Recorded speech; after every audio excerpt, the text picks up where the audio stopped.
Hi everyone, welcome back to D K Sharma education hub. आज के इस वीडियो लेक्चर से हम स्टार्ट करेंगे क्लास 11th की fine arts and introduction to Indian art. काफ़ी इंपॉर्टेंट बुक है, कुछ ना कुछ क्वेश्चंस आपको एग्जाम के अंदर देखने को मिलेंगे ही।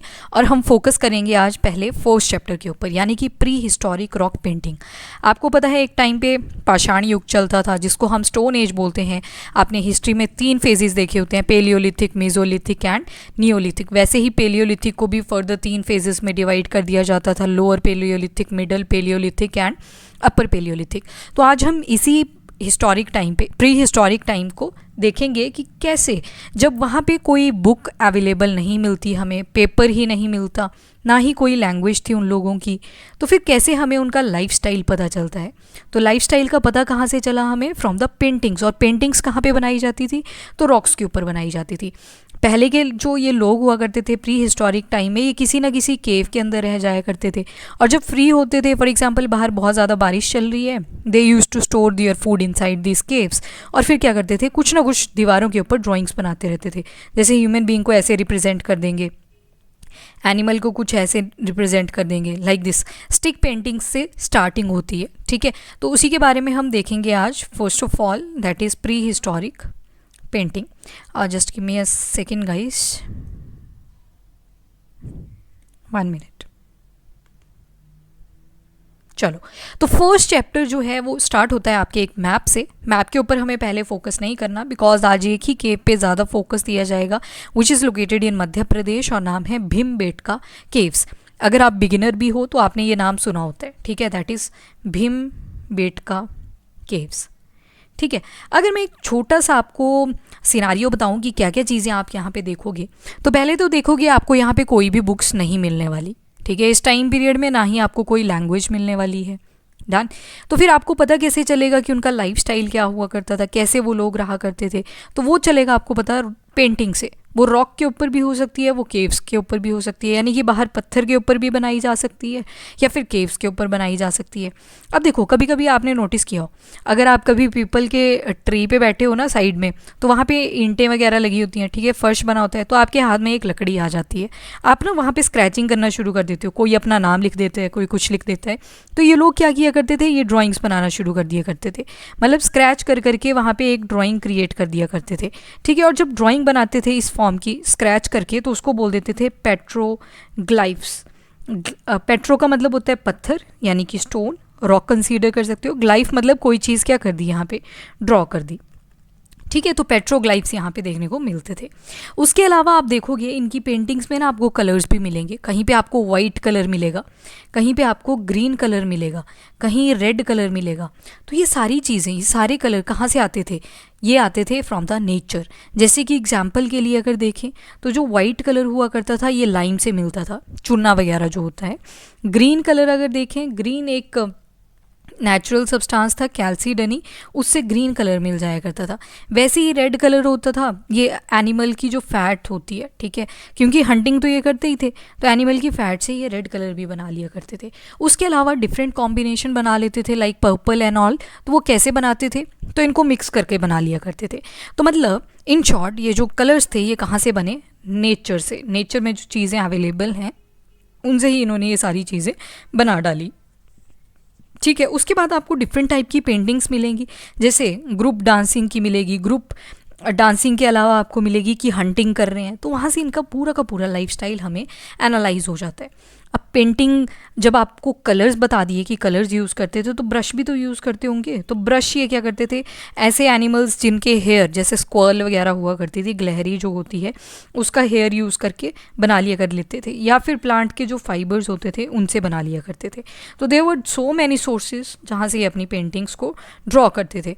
नाउ वन बाय वन देखते हैं प्री हिस्टोरिक रॉक पेंटिंग्स। मैंने ओवरव्यू से आपको बता दिया, अब देखते हैं कि क्या चीज़ें यहाँ पे लिखी हैं। तो अगर आप पास्ट में जाओगे तो वहाँ पे ना ही आपको पेपर मिलेगा, ना ही कोई लैंग्वेज मिलेगी, कोई भी रिटन वर्ड आपको नहीं मिलेगा। तो इसका मतलब है ना ही उस टाइम पे कोई बुक लिखी गई, ना कोई वहाँ पे डॉक्यूमेंट अवेलेबल थी। तो ऐसा पीरियड जहाँ पे ना तो रिटन एविडेंस अवेलेबल था, ना ही कोई लैंग्वेज अवेलेबल थी, उसको हम बोल देते हैं प्री हिस्ट्री, ठीक है। उसको क्या बोल देते हैं हम? प्री हिस्ट्री, और प्री हिस्टोरिक टाइम्स भी बोल देते हैं। तो फिर लोग उस सिचुएशन में रहते कैसे थे। तो स्कॉलर्स को काफ़ी ज़्यादा क्यूरियोसिटी आई, इंटरेस्ट आया कि why not to analyse this prehistoric people, कि कैसे ये लोग वहाँ पे रहा करते थे। एक्सकावेशन शुरू हुई। एक्सकावेशन का क्या मतलब होता है, एक साइट सेलेक्ट कर ली गई, वहाँ पे डिगिंग करेंगे, ये खुदाई करते हैं, फिर कभी इनको मटके मिल जाते हैं, कभी चूड़ियाँ मिल जाती हैं, कभी किसी का बरियल मिल जाता है, उनका स्टडी करके ये देखते हैं कि क्या क्या चीज़ें हमें मिली।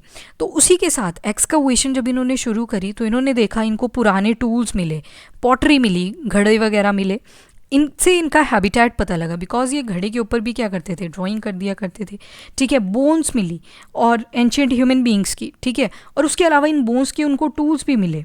तो डिफरेंट एविडेंसेस आपको कलेक्ट होते हुए दिखेंगे regarding the pre historic time.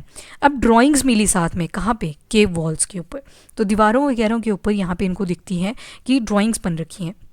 इन सभी चीज़ों को इन्होंने एक साथ रखा, इन ऑब्जेक्ट्स को और इन केव ड्राइंग्स को, देन स्कॉलर्स को एक्यूरेट नॉलेज मिल गई उस टाइम पे कि प्री हिस्टोरिक जो मैन था वो कैसे रहा करता था। जो बेसिक नीड होती हैं दैट इज़ रोटी, कपड़ा और मकान, ठीक है। रोटी, कपड़ा और मकान बोलते हैं ना, यहाँ पे फूड, वाटर एंड क्लोथिंग की बात करते हैं, ठीक है। मकान तो छोड़ो क्योंकि एक जगह से दूसरी जगह पे ये घूमते रहते थे, तो एक एडिशनल चीज़ मिल जाएगी, वाटर, और साथ में शेल्टर आ गया, that is food, water, clothing and shelter, मतलब रोटी, कपड़ा और मकान, वो सारी चीज़ें यहाँ पे आ जाती हैं। तो ये सारी क्या करती थी, ये सारी की सारी रिक्वायरमेंट्स इन ह्यूमन बींग्स को रहा करती थी उस टाइम पे भी। जो पेंटिंग और ड्राइंग्स हैं ये ओल्डेस्ट आर्ट फॉर्म्स हैं जो कि ह्यूमन बींग्स ने एक टाइम पे प्रैक्टिस करी हैं। तो जो प्री हिस्टोरिक पीपल थे वो इन पिक्चर्स को ड्रॉ क्यों करते थे, तो बहुत सारे रीजंस हो सकते हैं। एक हो सकता है कि अगली जनरेशन को पता चल जाए कि कैसे अपनी जीविका, सब्सिस्टेंस चलानी है, ठीक है, that is the one thing. दूसरा, आउट ऑफ क्यूरियोसिटी, उनका मन करता होगा ड्रॉ करने के लिए कि फ्री बैठे हैं तो कुछ चीज़ें ड्रॉ कर ली जाएँ, ठीक है। तो कलरफुल एंड ब्यूटीफुल ये जो विजुअल रिकॉर्ड्स हैं डे टू डे लाइफ के, तो इन्होंने एज अ डायरी की तरह मेंटेन किया था। जैसे आप डायरी लिखते होंगे ना, उसी तरह से इन्होंने भी डायरी को मेंटेन किया।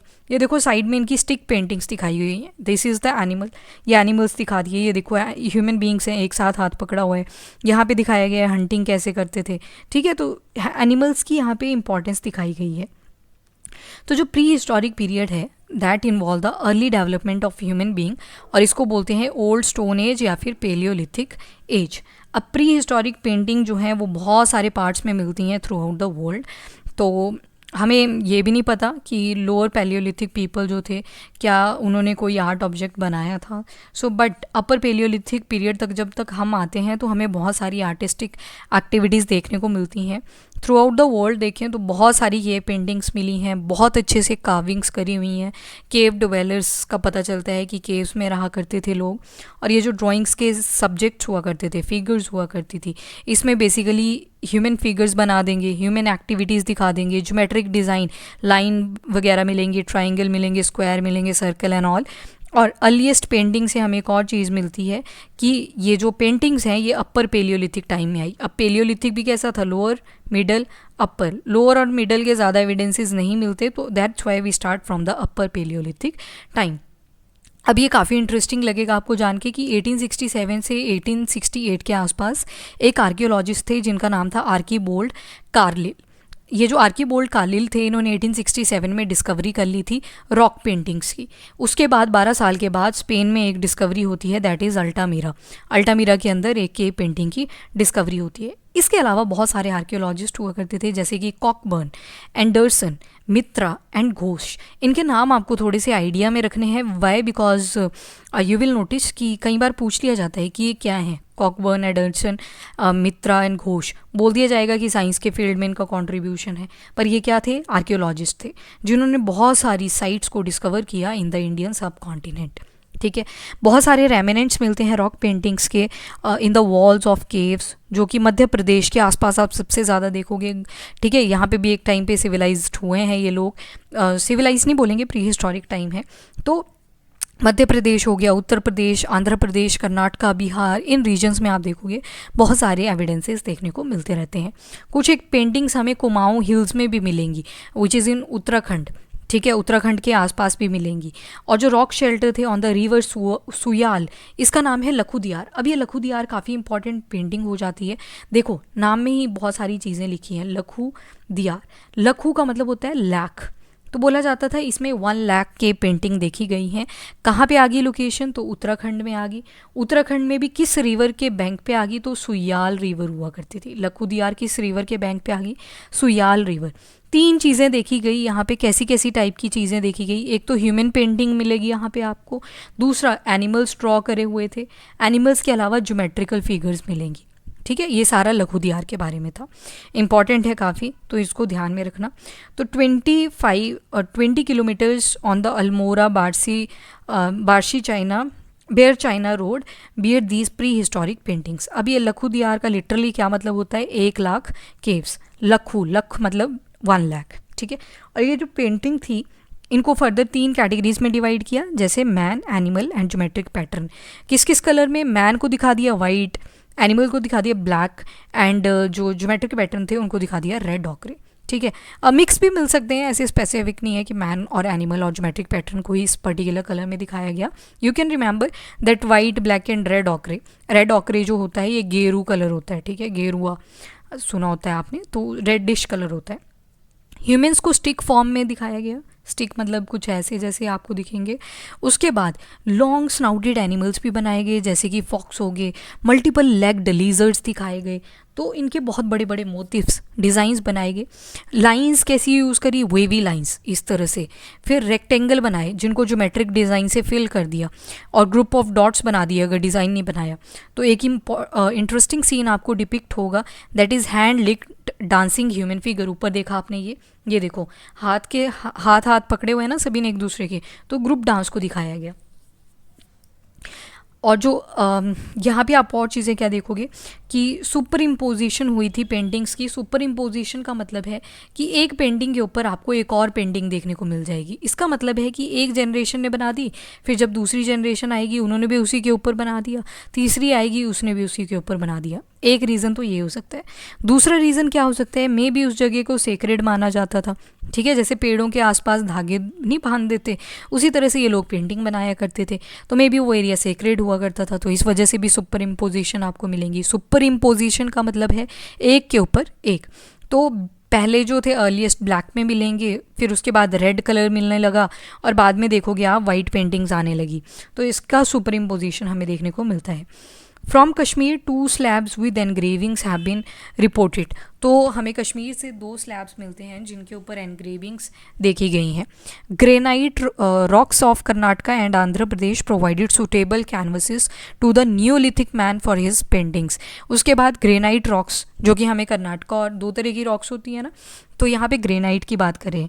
ठीक है, ग्रेनाइट रॉक्स जो हैं कर्नाटका और आंध्र प्रदेश की, यहाँ पे सुटेबल कैनवसेस मिलते हैं to the neolithic man of his painting. यहाँ पे फोकस नहीं करेंगे कि ग्रेनाइट रॉक क्या होती है, ठीक है, इग्नियस क्या होती हैं, सेडिमेंट्री क्या होती हैं, मेटामॉर्फिक क्या होती हैं, that we have discussed already in the geography classes.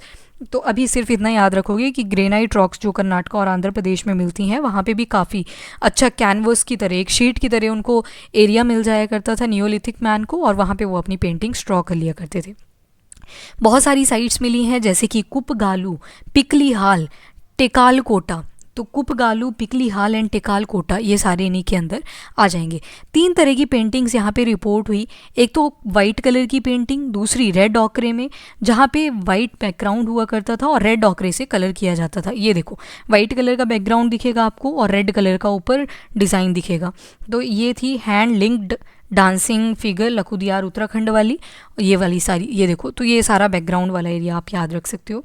उसके बाद सब्जेक्ट क्या क्या हुआ करते थे, क्या क्या थीम्स रखी जाती थी। बुल्स को बना दिया, एलिफेंट्स बना दिए, सांबर बना दिए, गैजल्स बना दिए, शीप, गोट, हॉर्सेस, और ह्यूमन बींग्स को काफ़ी स्टाइलाइज्ड करके बना दिया। ट्राइडेंट यानी कि त्रिशूल लाइक स्ट्रक्चर बना दिए, but rarely a vegetal motifs, मतलब जो प्लांट्स वाली चीज़ें थी, फ्लोरा थी, उसके ऊपर ज़्यादा फोकस नहीं दिया। मेन फोकस आप देख रहे हो, एक तो एनिमल्स के ऊपर है, दूसरा ह्यूमंस के ऊपर मिलेगा आपको, और तीसरा जो ज्योमेट्रिक डिज़ाइंस हैं उसके ऊपर मिलेगा। ठीक है, एंड प्लांट्स के ऊपर आपको ज़्यादा नहीं मिलेगा फोकस।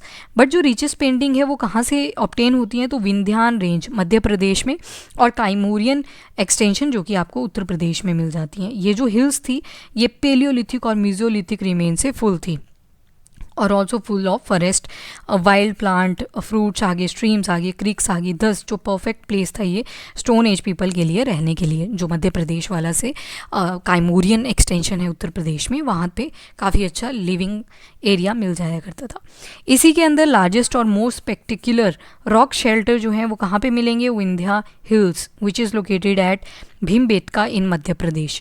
भीमबेटका जो है वो 45 किलोमीटर की दूरी पे मिल जाएगी साउथ ऑफ भोपाल, भोपाल के साउथ में मिल जाएगी 25 किलोमीटर की दूरी पे, in an area 10 square kilometre, having about 800 rock shelter and 500 which bear painting. तो देख लो कितने सारे रॉक शेल्टर हैं, 800 रॉक शेल्टर यहाँ पे मिलेंगे, जिनमें से 500 के ऊपर आपको पेंटिंग्स मिल जाएंगी। ठीक है, एक खास बात जो ये भीमबेटका केव थी, इसको डिस्कवर किसने किया था, 1957 से 1958 के आसपास वीएस वकनकर, इन्होंने इसकी डिस्कवरी करी। He was archaeologist, very eminent archaeologist V S Wakankar. तो किसकी डिस्कवरी करते हैं, भीमबेटका केव्स। भीमबेटका केव्स कहाँ पे मिलेंगी आपको, मध्य प्रदेश के अंदर। इसके अलावा 2003 में यूनेस्को वर्ल्ड हेरिटेज साइट का दर्जा भी भीमबेटका केव्स को दे दिया गया था।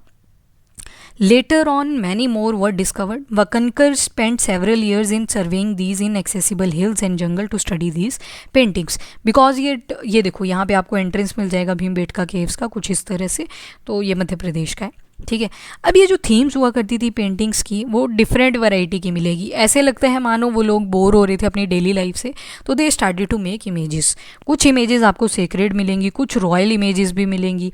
इसमें हंटिंग दिखाई जाएगी, dancing, music, horse, elephant Riders, animal fighting, Honey collection, decoration of bodies and other house hold scenes. तो देखो अब वैरायटी मिलने लगी आपको, पेंटिंग के अंदर बहुत ज़्यादा वैरायटी देखने को मिलेगी। जो रॉक का आर्ट थी भीमबेटका की, that has been classified into various group on the basis of style, technique and superimposition. ये जो रॉक आर्ट थी ना भीमबेटका की, इसको 3 हिस्सों में देखोगे आप डिवाइड कर देंगे। क्यों? क्योंकि इसका जो स्टाइल था, टेक्निक थी और सुपर इम्पोजिशन थी। स्टाइल मतलब बनाने का तरीका, टेक्निक कैसे बनाया, उसको ब्रश का यूज़ किया है, खुरेद के बनाया है, वो सारी, और सुपर इम्पोजिशन, कहीं पे आपको एक ही लेयर मिलेगी, कहीं पे आपको 10 to 20 लेयर्स भी मिल जाएंगी। तो ये सारे आपको डिफरेंट फेजेस में मिलेगा। और ये जो ड्राइंग्स और पेंटिंग्स थी उनको 7 हिस्टोरिकल पीरियड्स में वैसे डिवाइड किया गया है। पीरियड 1 कौन सा, हम फॉर नाउ अभी हम देखेंगे 3। सबसे पहले आता है अपर पेलियोलिथिक, उसके बाद मीजोलिथिक एंड थर्ड आ जाएगा चाल्कोलिथिक। नियोलिथिक की अभी बात नहीं करी, तो कौन कौन सा आया, अपर पेलियोलिथिक, मीजोलिथिक और चाल्कोलिथिक। इन 3 फेजेस में हमने भीमबेटका केव्स को डिवाइड कर दिया। ये जो चाल्कोलिथिक था, इसके बाद 4 सक्सेसिव पीरियड्स और आए, बट हम इन 3 को ही पढ़ते हैं, that is upper palaeolithic, mesolithic and chalcolithic. Upper palaeolithic period में आप देखोगे यहाँ पे बिल्कुल लीनियर रिप्रेजेंटेशन होगी, यानी कि अगर ह्यूमन ड्रॉ करना है तो कुछ ऐसा बना देंगे, बिल्कुल लीनियर, लाइंस का ज़्यादा यूज़ करेंगे। ग्रीन कलर यूज़ होगा, डार्क रेड कलर यूज़ होगा, बड़ी बड़ी एनिमल की फिगर्स बनाई जाएगी, जैसे कि बिसन बुल की तरह दिखता है, एलिफेंट्स, टाइगर्स, राइनोस, बोर्स, ये बोर बियर की तरह होते हैं थोड़े जंगली टाइप के।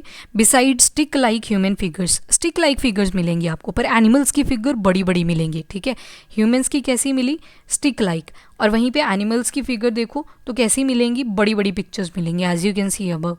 ये देखो, अब देखो यहाँ से आप क्या डिपिक्ट कर सकते हो, ये आगे चल रहे हैं ना, ये पीछे से आ रहा है, तो बड़ा सा एनिमल आ रहा है, ये आगे को भाग रहे हैं। ठीक है, ये सारी चीज़ें आप डिपिक्ट कर सकते हो। Few are wash painting but mostly they are filled with the geometric pattern. कुछ खाली भी मिलेंगी पर उसके ऊपर आपको ज्योमेट्रिक पैटर्न मिल जाएंगे। फॉर एग्जाम्पल अगर स्क्वायर बनाया था, उसके अंदर ट्राइंगुलर कलर की डिज़ाइंस बना देंगे, लाइक दिस सर्कल बना देंगे, तो ज्योमेट्रिक पैटर्न्स आपको मिल जाएंगे। डांसर्स जो थी उनको ग्रीन कलर से रिप्रेजेंट किया जाता था एंड रेड कलर यूज़ होता था हंटर्स के लिए। देखो रेड का मतलब क्या होता है, खतरा, आगे डेंजर है, खतरा, इसको याद रख लो। तो रेड कलर हंटिंग रिप्रेजेंट करता था और ग्रीन कलर क्या बताता था, डांसर्स को बताता था। जो डांसर्स बनाई जाती थी मोस्टली ग्रीन कलर से बनाई जाती थी। ये था अपर पेलियोलिथिक। अब देखेंगे मेसोलिथिक पीरियड में, तो largest number of painting part 2 से ही बिलोंग करती है, पीरियड 2 यानी कि मेसोलिथिक से ही बिलोंग करती है, जिनको हम मेसोलिथिक पेंटिंग्स बोल देंगे। इस पीरियड के टाइम पे जो थीम्स थी वो बहुत सारी थी, और जो पेंटिंग थी ना अब वो छोटे साइज़ की आ गई थी। ऊपर हमने देखा ना ह्यूमन को स्टिक फॉर्म में बनाया अपर पेलियोलिथिक में, और जो एनिमल का साइज़ था दैट वाज वेरी ह्यूज। पर मेसोलिथिक पीरियड में आप देखोगे कि जो पेंटिंग है उनका जो साइज़ है वो अब छोटा कर दिया गया। हंटिंग सीन्स प्री डोमिनेटिंग है, अब जो हंटिंग सीन्स है वो बहुत ज़्यादा डोमिनेंस ले रहे हैं। हंटिंग सीन बताते हैं कि जो पीपल थे वो ग्रुप्स में हंट किया करते थे। इनके पास टूल्स हुआ करते थे जैसे कि barbed spears, pointed sticks, arrows, bows, मतलब तीर बाण वगैरह, इनके पास सारी चीज़ें हुआ करती थी। कुछ एक पेंटिंग में आप देखोगे कि ये एनिमल्स को ट्रैप कर रहे हैं, ठीक है, घेरा डाल रहे हैं और कैसे उनको पकड़ रहे हैं। और जो हंटर थे वो सिंपल क्लोथ्स पहना करते थे और कुछ ऑर्नामेंट्स भी पहनते थे। समटाइम जो मैन थे they have been adorn with elaborate headdresses, सिर के ऊपर बड़े बड़े क्राउन भी पहने होते थे, एंड समटाइम मास्क भी पहना होता था उन्होंने, ठीक है। Elephant, bison, tiger, boar, deer, antelope, leopard, panther, rhinoceros, fish, frog, lizard, squirrel and at times birds are also depicted. तो ये सारी चीज़ें यहाँ पे डिपिक्ट हुई थी। फिर आता है mesolithic artist, they love to paint animals. Animals draw करना इनको काफ़ी पसंद था। देख लो आपने कितनी सारी वैरायटीज़ देख ली एनिमल्स की। कुछ एक पिक्चर्स में आप देखोगे कि जो एनिमल्स हैं वो मैन को भी चेस कर रहे हैं, ठीक है, मैन के पीछे भी भाग रहे हैं। और कुछ एक में देखोगे कि मैन उनके पीछे भागा हुआ है, मतलब हंटिंग कर रहे हैं। तो दोनों हंट करते थे एक दूसरे का। और जो कुछ एनिमल पेंटिंग्स हैं स्पेशली हंटिंग सीन्स में आप देखोगे एनिमल्स का फियर भी दिखाया गया है, फियर ऑफ एनिमल्स। बट कुछ में दिखाया जाएगा कि कैसे ह्यूमन बीइंग उनकी तरफ काफ़ी ज़्यादा टेंडर और प्यार भरे रहते थे, फीलिंग थी प्यार की, तो वो भी आप देखोगे।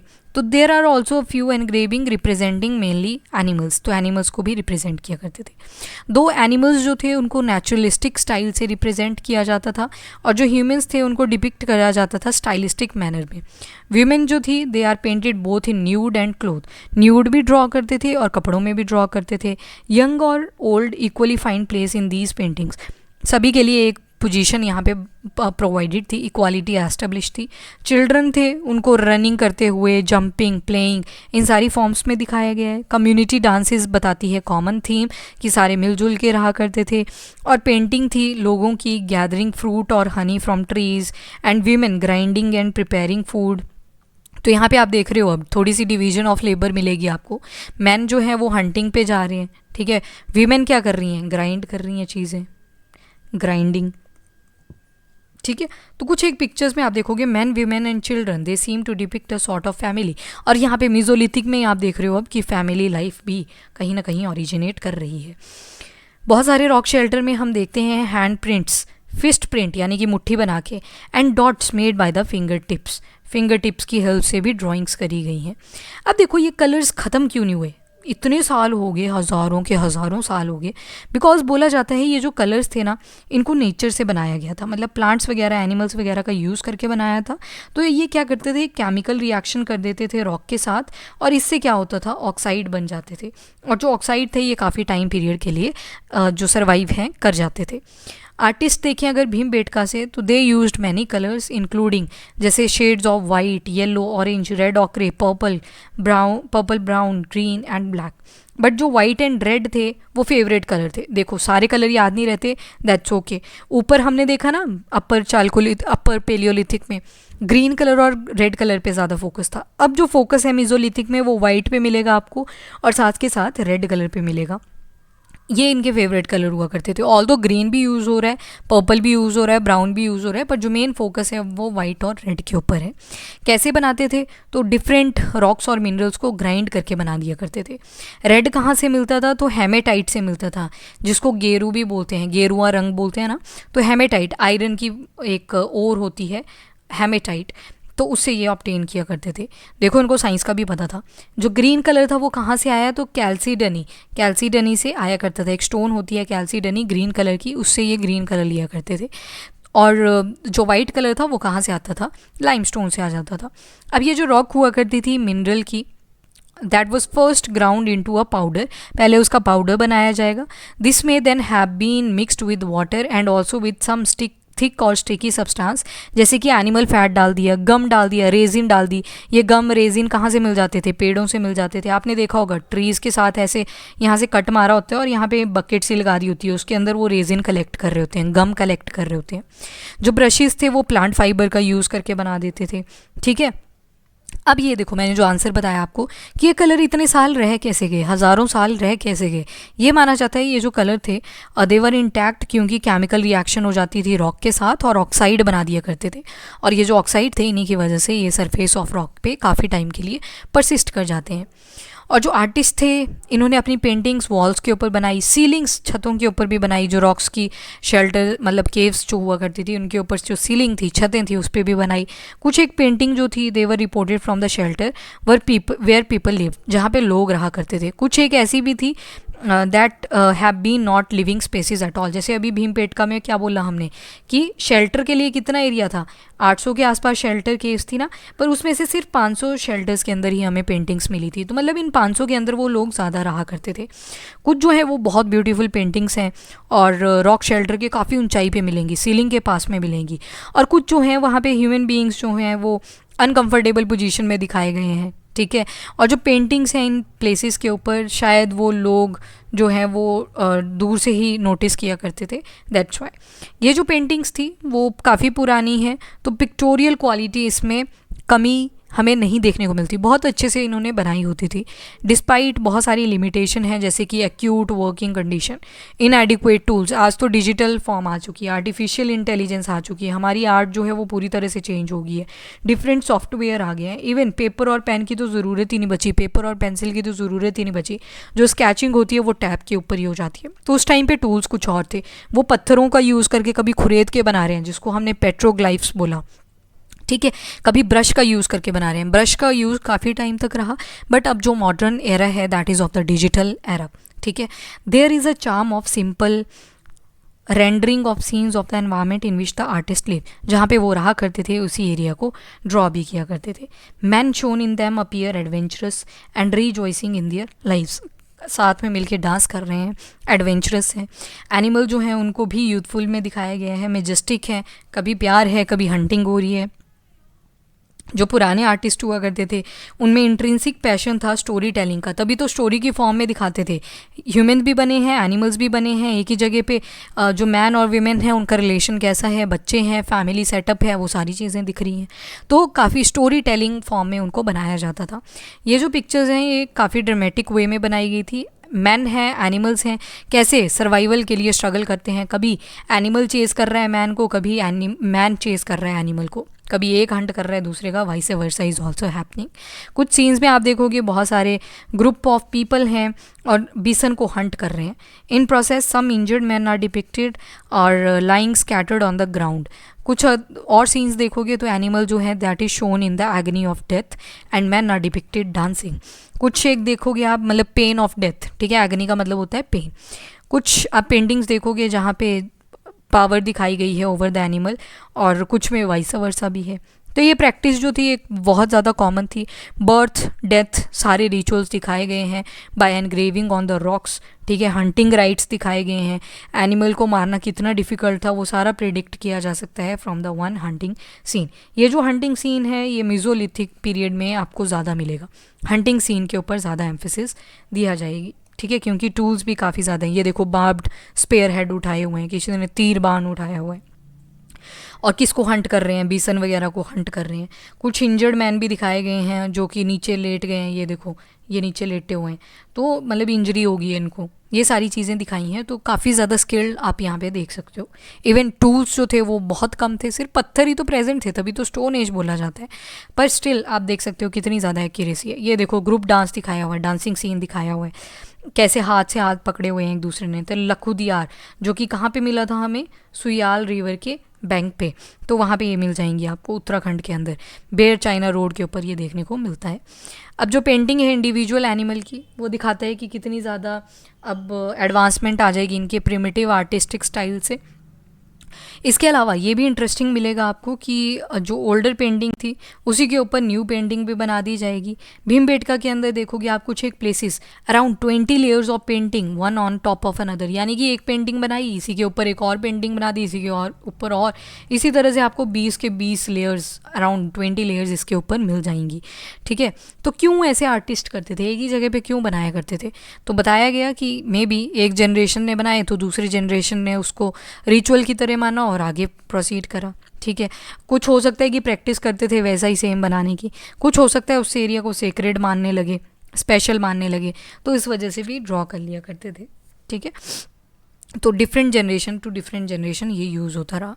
ये जो प्री हिस्टोरिक पेंटिंग है they help us to understand about early human being, उनका लाइफ स्टाइल, फूड हैबिट कैसी हुआ करती थी, उनका daily activity, and above all they help us understand their mind, the way they thought, किस तरह से उनका थॉट प्रोसेस चलता था, कैसा उनका लाइफ स्टाइल था। तो ये सारी चीज़ें हमें कहाँ से पता लगी? From these paintings. ये जो प्री हिस्टोरिक पीरियड है that remains are a great witness to the evolution of human civilisation through the numerous rock, weapon, tools, ceramics and bones, ये सारी चीज़ें मिली। और जो रॉक पेंटिंग्स थी ये ग्रेटेस्ट वेल्थ थी to understand the nature of primitive human. तो ये सारी चीज़ें इस चैप्टर से काफ़ी ज़्यादा इंपॉर्टेंट थी। इससे मेंस में भी क्वेश्चन आ जाता है एंड प्रीलिम्स में भी देखने को मिल जाता है। ठीक है, so that's all about this prehistoric painting. ये क्वेश्चन आप अपने एंड से एज अ मेंस की प्रैक्टिस के लिए कर सकते हो। और we will meet in the next chapter with the second chapter. अभी के लिए इतना ही। टिल देन वीडियो को लाइक एंड शेयर ज़रूर करें और चैनल को भी सब्सक्राइब करें। Thank you, have a nice day.